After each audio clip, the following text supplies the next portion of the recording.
Você sabe qual a diferença entre o batismo de João Batista e o batismo de Jesus? Se você quer saber a diferença entre esses dois batismos, fica comigo até o final desse vídeo.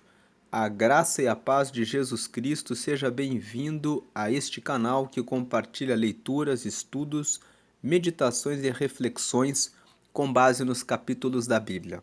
Nós estamos gravando uma playlist com 28 vídeos, em que nós vamos, em cada vídeo, tratar de cada um dos capítulos do Evangelho de Mateus. E hoje nós vamos gravar o terceiro vídeo, que é Mateus, capítulo 3, que fala justamente sobre o batismo de João Batista, e nós vamos falar sobre esse batismo e o batismo em Jesus. Então, o capítulo 3 começa contando para nós como foi que João Batista apareceu no Rio Jordão e começou a batizar as pessoas, declarando que o batismo que ele estava realizando era o batismo de arrependimento. Quando ele estava fazendo esse batismo, Jesus apareceu no Rio Jordão para ser batizado por João. E João ficou um pouco na dúvida se poderia batizar Jesus, até que batizou Jesus e Jesus então, logo depois que saiu das águas, recebeu o batismo com o Espírito Santo, que desceu sobre ele na forma corpórea de uma pomba, e então se ouviu uma voz do céu, que era a voz do próprio Deus dizendo: Este é o meu filho em quem eu tenho muito prazer, trazendo para a humanidade a revelação de que Jesus é o Salvador. Vamos aqui à leitura. E naqueles dias, ou seja, naqueles dias em que João apareceu João Batista pregando no deserto da Judéia e dizendo: Arrependei-vos, porque é chegado o reino dos céus. Então, logo a mensagem que João Batista pregava já dizia: Arrependei-vos, porque é chegado o reino dos céus.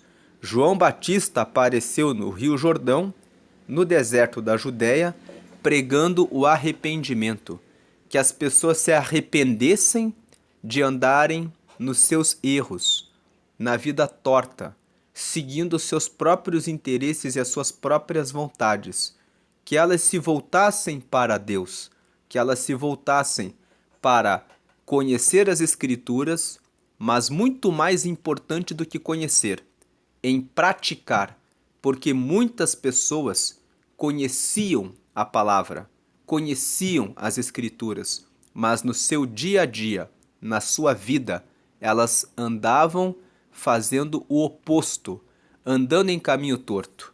Então ele pregava: arrependei-vos, porque é chegado o reino dos céus. É chegado o reino dos céus para cada um de nós todos os dias. Todos os dias nós temos a oportunidade de fazer a coisa correta. Mas, para uma reflexão para nós, o que nós fazemos com o nosso dia a dia? O que você tem feito com o seu relacionamento com Deus, com o seu relacionamento com seu cônjuge, com o seu relacionamento com os seus filhos? Como você tem trabalhado na empresa em que você trabalha? Furtando o tempo, usando para cuidar de assuntos particulares, acessando redes sociais, às vezes assistindo pornografia? Quando você assiste pornografia, você está roubando o tempo do seu empregador e o tempo de fidelidade ao seu cônjuge. E se você é solteiro e pensa: não tem problema, porque eu sou solteiro, você está roubando o seu pensamento de se preparar para poder ter uma pessoa que seja preparada por Deus para que você possa ter um casamento abençoado. todo envolvimento com coisas pecaminosas, todo o tempo que você dedica para essas coisas, rouba o reino dos céus da sua vida. João Batista, quando pregava arrependei-vos, estava pregando uma mudança de vida, estava pregando uma transformação, uma renovação da mente, uma renovação de atitudes, comportamentos, gestos, ações, de palavras novas. Aquele que se encontra com Cristo, que se encontra com Jesus, precisa ter uma vida nova. E ele, prosseguindo na leitura, versículo 3, porque este é o anunciado pelo profeta Isaías que disse, voz do que clama no deserto, preparai o caminho do Senhor, endireitai as suas veredas. João Batista aqui aponta o dedo para si mesmo e fala, este que está falando é aquele que foi anunciado pelo profeta Isaías. Lá no livro do profeta Isaías, no capítulo 40, o profeta Isaías foi usado por Deus como profeta para dizer que antes da chegada do Messias, antes da chegada do Salvador, haveria uma voz que clamaria no deserto. Então João Batista aqui está dizendo, eu sou aquele que foi profetizado pelo profeta Isaías, que seria a voz que clama no deserto e que prepararia o caminho do Senhor. Eu sou essa pessoa. Este é o anunciado pelo profeta Isaías que disse, voz do que clama no deserto, preparai o caminho do Senhor e endireitai as suas veredas. Versículo 4. E este João tinha sua veste de pelos de camelo e um cinto de couro em torno de seus lombos e alimentava-se de gafanhotos e de mel silvestre. Esse versículo 4 também nos mostra que esse João era o Elias. Lá no Antigo Testamento, no livro de 1 Reis, no capítulo 17, a Bíblia conta que um profeta chamado Elias foi levantado por Deus para condenar os pecados do rei Acabe, que era o rei de Israel. O rei Acabe se casou com uma mulher chamada Jezabel, que era sidônia e que adorava ao deus Baal. Deus levantou o profeta Elias para dizer ao rei Acabe, não choverá durante 3 anos e meio, segundo a minha palavra, como um castigo, pelo fato de você ter se casado com Jezabel e levado o meu povo a adorar a outro deus, ao deus Baal. E o texto de 1 Reis mostra que durante 3 anos e meio não houve chuva. E o povo começou a perecer porque não havia agricultura e havia muita dificuldade. O povo precisava pegar água de outras regiões. Depois de 3 anos e meio, o profeta Elias apareceu e fez um desafio com os profetas de Baal, dizendo, se Baal é Deus, que responda com fogo, mas se Deus é Deus, então ele responderá com fogo. E no desafio que ele fez, ele colocou um altar, colocou um animal e disse, orem ao deus Baal, para ver se ele vai responder com fogo. O texto de 1 Reis nos conta que eles oraram até o meio-dia. Não houve resposta, então Elias disse, agora eu orarei ao Senhor. E Elias disse para que eles pegassem água, a água que alguns tinham estocado, e que jogassem sobre o holocausto. Ainda fez 3 vezes. Ele pegou os dedos e fez um círculo em volta do altar, até que houvesse uma cava em volta do altar. E a água foi jogada sobre o holocausto, sobre o animal, até que a água escorreu e encheu aquela cava. E quando ele orou, o fogo desceu, Deus respondeu, então ele matou os profetas de Baal, e logo depois que os profetas de Baal, que simbolizavam o sacrifício a outros deuses, foram colocados para fora, Deus respondeu com chuva. E esse Elias, ele se vestia com peles de camelo e com um cinto de couro. Então, João, ele se vestia exatamente como Elias. Por que esse ponto é importante?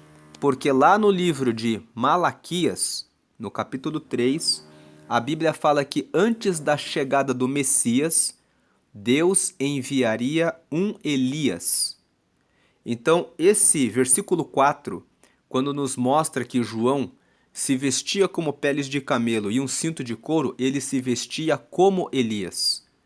Então, o texto de Malaquias, no capítulo 3, quando fala que antes da chegada do Messias será enviado Elias, significa que antes da chegada de Jesus, o Salvador, alguém que lembraria o profeta Elias seria colocado antes da chegada do Salvador. E uma outra característica que João tem, que é parecida com Elias, é que Elias veio pregar o arrependimento para o rei Acabe. Ele veio para condenar a adoração ao deus Baal. E João Batista, da mesma forma, veio para condenar os fariseus, para condenar aqueles que pregavam uma mensagem e viviam outra vida. Da mesma forma que Elias condenou o pecado e pregava o arrependimento, João Batista veio declarando: arrependei-vos. E se vestia da mesma forma como Elias se vestiu. Eu entrei aqui no livro de Malaquias, no capítulo 3, só para nós confirmarmos isso que eu acabei de falar. Veja aqui, Malaquias capítulo 3, versículo 1. Eis que eu envio o meu anjo, que preparará o caminho diante de mim. E de repente virá ao seu templo o Senhor, a quem vós buscais, e o anjo do concerto a quem vós desejais, eis que vem, diz o Senhor dos Exércitos.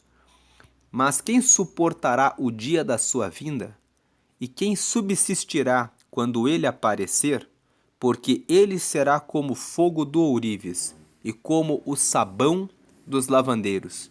E assentar-se-á afinando e purificando a prata, e purificará os filhos de Levi, e os afinará como ouro e como prata. Então ao Senhor trarão ofertas em justiça. Então o texto de Malaquias no capítulo 3 fala que antes da vinda do Senhor viria um anjo para preparar o caminho diante dele. Um anjo, aqui no caso, é João Batista. O anjo é alguém que traria uma mensagem. A palavra anjo vem de angelos, que significa mensageiro. Então, eis que eu envio o meu mensageiro. O mensageiro, no caso, é João Batista, que preparará o caminho diante de mim e de repente virá ao seu templo. De repente virá ao seu templo o Senhor. Então, o Senhor Jesus veio de repente, quando João Batista estava pregando a palavra no deserto da Judéia. A quem vós buscais, o anjo do concerto. Ele veio trazer o concerto, a renovação da aliança com Deus. A quem vós desejais, eis que vem, diz o Senhor dos Exércitos. Malaquias aqui estava sendo usado como um profeta para dizer, em nome do Senhor dos Exércitos, que é o Deus Todo-Poderoso, que o Messias haveria de vir. E voltando aqui para o Evangelho de Mateus, no capítulo 3, lendo aqui a partir do versículo 5, ó, veja. E este João tinha sua veste de pelos de camelo e um cinto de couro em torno de seus lombos e alimentava-se de gafanhotos e de mel silvestre. Essa alimentação também era a mesma alimentação que o profeta Elias comia. E daí versículo 5, então ia ter com ele Jerusalém, e toda a Judéia, e toda a província adjacente ao Jordão. Verso 6, e eram por ele batizados no rio Jordão, confessando os seus pecados. Então veja, o batismo de João era um batismo em que as pessoas diziam, eu confesso os meus pecados, eu confesso que eu tenho feito coisas erradas e eu me arrependo para ter uma nova vida. Eu me arrependo porque eu quero ter uma aliança e um pacto com Deus. Versículo 7. E vendo ele muitos dos fariseus, os fariseus eram aqueles que estudavam a palavra, eram aqueles que faziam parte do templo, que viviam nas sinagogas, e dos saduceus. Os saduceus eram outro grupo de pessoas que também viviam no templo. A diferença entre os fariseus e os saduceus é que os fariseus acreditavam na ressurreição. Os saduceus não acreditavam na ressurreição. Então, esses dois grupos eram os dois grupos religiosos mais conhecidos na Judéia. E desses dois grupos, vendo João, muitos dos fariseus e dos saduceus que vinham ao seu batismo, dizia-lhes: raça de víboras, quem vos ensinou a fugir da ira futura? 8. Produzi, pois, frutos dignos de arrependimento. 9. E não presumais de vós mesmos, dizendo: temos por pai a Abraão, porque eu vos digo que mesmo destas pedras, Deus pode suscitar filhos a Abraão. João estava ali condenando os fariseus e os saduceus. Os saduceus faziam parte da alta classe sacerdotal. Eles pregavam que eles eram os verdadeiros sucessores do sumo sacerdote. Ou seja, eles pregavam que eles eram os pastores, os líderes religiosos que deveriam ser respeitados porque eles eram as pessoas legítimas para anunciar as palavras de Deus. E os fariseus eram um grupo de religiosos que estudavam a Bíblia, estudavam a Torá, estudavam as Escrituras, estudavam o Antigo Testamento e também anunciavam essa mensagem. Eram pessoas reconhecidas como os religiosos. E João olha para eles e fala assim: vocês são uma raça de víboras. Quem ensinou vocês a fugirem do castigo, da ira futura? Ao invés de ficarem presos à imagem, às roupas, a uma aparência de pessoas religiosas, produzam frutos dignos de arrependimento. Não presumam sobre vocês que vocês são mestres, que vocês são melhores do que os outros, que vocês já estão salvos, que vocês, só por causa do exterior, estão com Deus, dizendo que vocês têm por pai Abraão. Esses fariseus e saduceus diziam: o nosso pai é Abraão. Qual o significado de dizer que você tem Abraão como pai? Abraão, conforme o relato do livro de Gênesis, foi chamado amigo de Deus, porque Abraão foi chamado por Deus para sair da sua cidade e ir para uma terra que Deus mostraria para ele, e Deus fez uma promessa para Abraão. A mulher dele, Sara, era estéril, e Deus prometeu que daria um filho para ele e que desse filho sairia a salvação. Então, quando os fariseus e saduceus diziam: nós somos filhos de Abraão, eles estavam dizendo: nós somos os descendentes daquele homem que é chamado amigo de Deus. Nós somos amigos de Deus. Nós temos uma relação direta com Abraão. E João diz assim: não presumam que vocês são filhos de Abraão. Não presumam que o pai de vocês é Abraão. Porque eu vos digo que mesmo dessas pedras, Deus pode suscitar filhos a Abraão. João estava dizendo: não é porque vocês dizem que são pessoas que têm um pacto com Deus, que vocês têm pacto com ele. Deus pode levantar filhos no meio das pedras. Quem são as pedras? As pedras não significa pedra no sentido literal. Pedras nós sabemos, são objetos que são muito duros. Deus está dizendo que Deus pode pegar pessoas extremamente difíceis, pode converter um ateu, pode converter uma pessoa que se recusa a aceitar a Deus, transformar essa pessoa e colocar nela um pacto com Ele, e transformar essa pessoa que antes era uma pedra em uma pessoa que prega a palavra dele com verdade, sendo uma pessoa que prega a verdade com muito mais impacto e com uma real aliança com Deus do que os fariseus e do que os saduceus. Traduzindo essa palavra para os dias de hoje e refletindo nela, tem muitas pessoas que pensam que porque frequentam a igreja, porque carregam a Bíblia, porque conhecem todos os hinos e conhecem várias palavras e escutam muitos pastores, que elas já estão convertidas e que já têm um pacto com Deus. Mas dentro do coração elas fazem discriminação em relação às outras pessoas. Elas, no dia a dia, se colocam como pessoas que fazem parte de um grupo especial. São pessoas que às vezes estão até fazendo parte do grupo de louvor da igreja ou que são até pregadores, que se colocam como: eu sou pregador, eu não sou qualquer um. Eu sou um pastor, eu não sou qualquer um. Eu faço parte do grupo de louvor, eu não sou que nem você, que fica sentado na plateia da igreja. Existem pessoas que pensam que, por estarem nos lugares de adoração a Deus, que elas são melhores do que as outras pessoas. Nesse versículo 9, Deus não precisa dessas pessoas que são arrogantes e que pensam que são melhores do que as outras.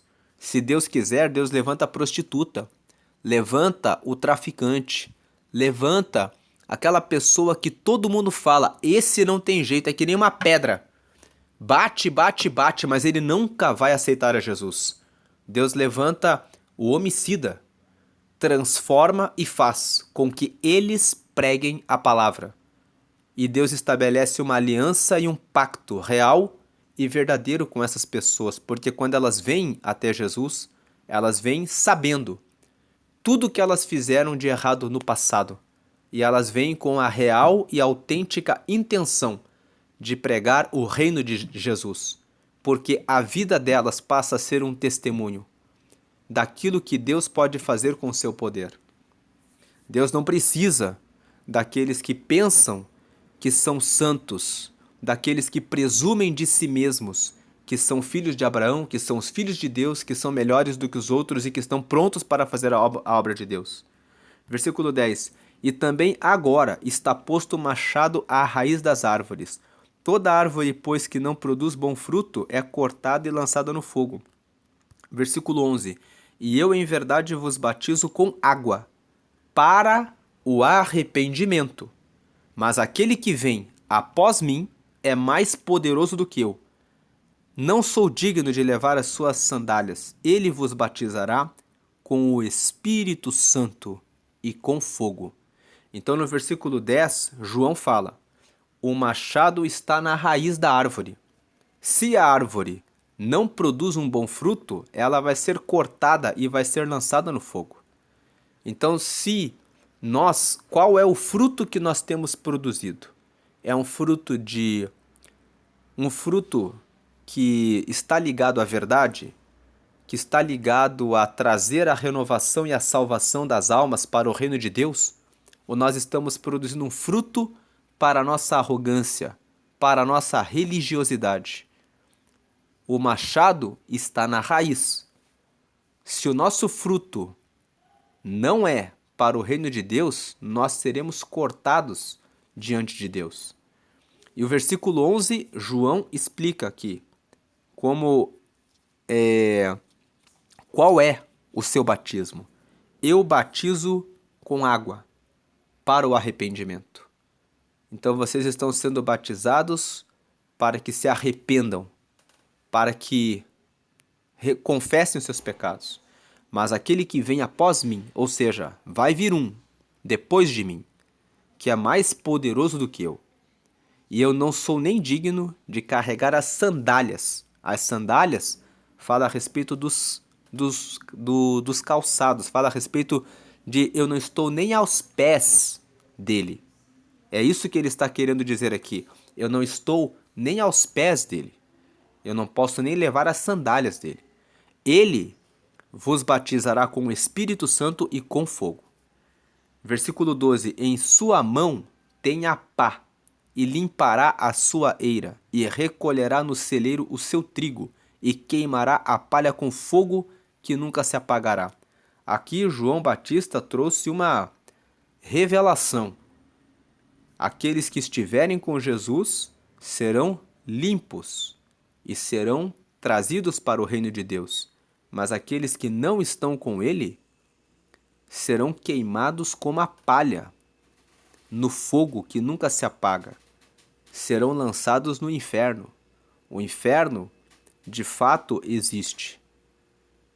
O Senhor disse e trouxe a revelação nas Escrituras sobre o reino dos céus e o reino das trevas. Existe o reino dos céus e o império. O reino é relacionado a Deus. O império é relacionado ao inferno.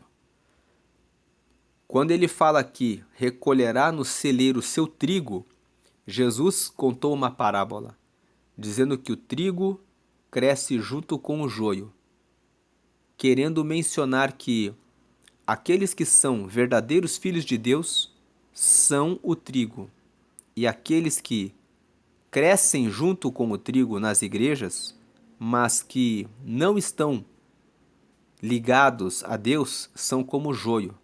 Mas o joio cresce com o trigo. Mas no tempo certo o Senhor fará a separação do trigo com o joio. Aqui no versículo 12 fica para nós uma reflexão. O que nós temos sido? Nós temos sido trigo ou joio? E aí o versículo 13. Então veio Jesus da Galiléia ter com João junto do Jordão para ser batizado por ele. Versículo 14. Mas João opunha-se-lhe, dizendo: eu careço de ser batizado por ti, e vens tu a mim? Então veja, assim como nós lemos lá em Malaquias, no capítulo 3, que viria uma voz que clama no deserto para preparar o caminho do Senhor, e de repente viria o Salvador, viria o Senhor, assim aconteceu aqui. De repente, Jesus apareceu diante do João Batista, que era o anjo, o mensageiro, que estava preparando o caminho do Senhor. Ele apareceu para ser batizado por João. E João reconheceu que Jesus era o Messias e logo se opôs, dizendo: eu é que mereço ser batizado pelo Senhor. Versículo 15. Jesus, porém, respondendo, disse-lhe: deixa por agora, porque assim nos convém cumprir toda a justiça. Então ele o permitiu. Cumprir toda a justiça é que Jesus precisava mostrar que todo mundo que quer seguir a Jesus precisa ter um batismo de arrependimento. Todo mundo que segue a Jesus, quando vai para o batismo nas águas, precisa, antes de ter um pacto e uma conexão com Jesus para receber o Espírito Santo e o batismo com fogo, precisa se arrepender dos seus pecados. Precisa entender que quer seguir a Jesus em uma nova vida. É por isso que Jesus foi para o batismo de arrependimento. É por isso que Jesus foi para o batismo nas águas, para deixar uma marca, para deixar uma informação de que todo aquele que quer seguir a Jesus precisa se arrepender, precisa ser lavado no seu coração e nos seus pensamentos, e também nas suas atitudes, porque aquele que é lavado no seu pensamento muda o seu comportamento.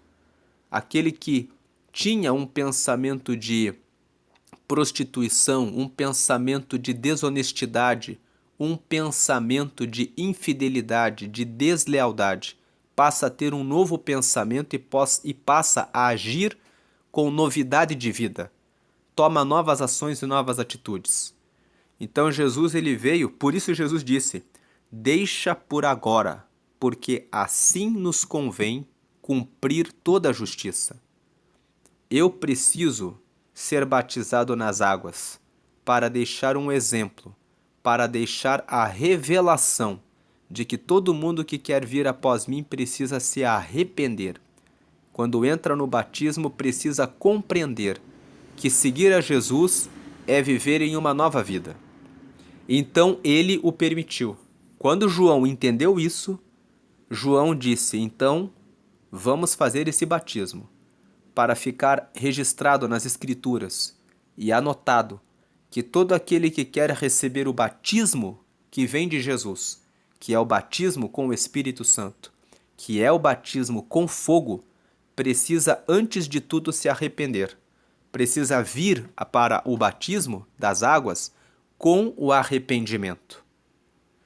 Versículo 16: e sendo Jesus batizado, ou seja, logo depois que Jesus cumpriu essa revelação que foi deixada como exemplo para nós, saiu logo da água, e eis que se lhe abriram os céus, e viu o Espírito de Deus descendo como pomba e vindo sobre ele. Versículo 17: e eis que uma voz dos céus dizia: este é o meu Filho amado, em quem me comprazo, ou seja, em quem eu tenho prazer. Então nós vemos que logo depois que Jesus saiu das águas e cumpriu essa revelação para nós, ele foi batizado com o Espírito Santo, que naquele momento desceu na forma de uma pomba para que se materializasse que ele era o Filho de Deus. E a voz que dizia: este é o meu Filho amado, em quem tenho prazer, em quem me comprazo, era a confirmação de que Deus realmente havia enviado Jesus para salvar a humanidade. Então essa é a meditação, essa é a leitura de Mateus capítulo 3. Nós vamos continuar nessa série. Vamos gravar todos os 28 capítulos para que você que tem interesse em estudar cada um dos livros da Bíblia possa acompanhar aqui o Evangelho de Mateus. Você que não acessou os vídeos 1 e 2, na seção de playlists, vá em playlists aqui no canal e procure a playlist do Evangelho de Mateus. Lá você pode escutar Mateus 1, Mateus 2 e todos os outros vídeos que forem sendo gravados vão ficar todos nessa playlist em ordem, para que você possa meditar e estudar depois todo o Evangelho de Mateus. No canal, nós já fizemos os estudos e a meditação no Evangelho de Marcos. Você que tem interesse em estudar um dos evangelhos por completo, todos os 16 capítulos do Evangelho de Marcos foram lidos e meditados. Vá na seção das playlists e tem lá uma playlist do Evangelho de Marcos. Você que tem interesse em estudar Provérbios, nós estamos gravando atualmente uma série chamada 5 minutos de meditação em Provérbios. Os vídeos têm mais do que 5 minutos, mas o objetivo dessa série é gravar Provérbios de uma maneira de uma maneira mais breve. Então nós estamos nos esforçando para fazer a gravação no menor tempo possível, trazendo a maior quantidade de meditação para crescimento espiritual e de conhecimento a respeito da palavra. Deus abençoe a todos, fiquem na paz de Jesus.